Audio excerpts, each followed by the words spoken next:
kuimarisha hatua za yule kiwete. Asubuhi leo Bwana akaziimarishe hatua zako kwa jina la Yesu. Bwana akaziimarishe hatua zako kwa jina la Yesu.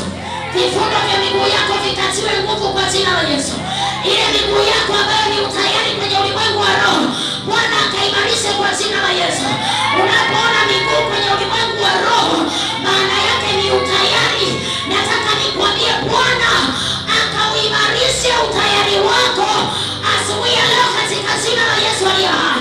Na hakuna kukukalisha chini katika jina la Yesu aliye hai.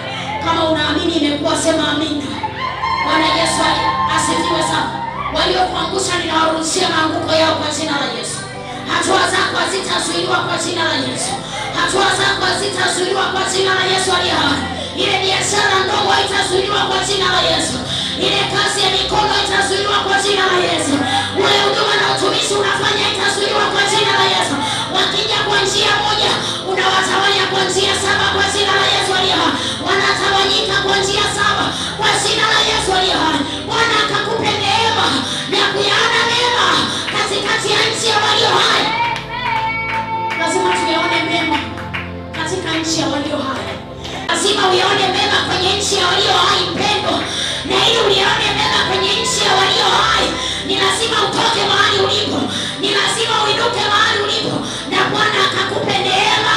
Nauliza neema, nauliza mpenyo, nauliza neema ya Mungu ikawe juu yako katika jina la Yesu aliye hai. Sema amina. Sema amina. Sema amina. Biashara yako iinuke, sema amina. Ndoa yako iinuke, sema amina. Huduma ulionayo iinuke, sema amina. Utumishi ulionayo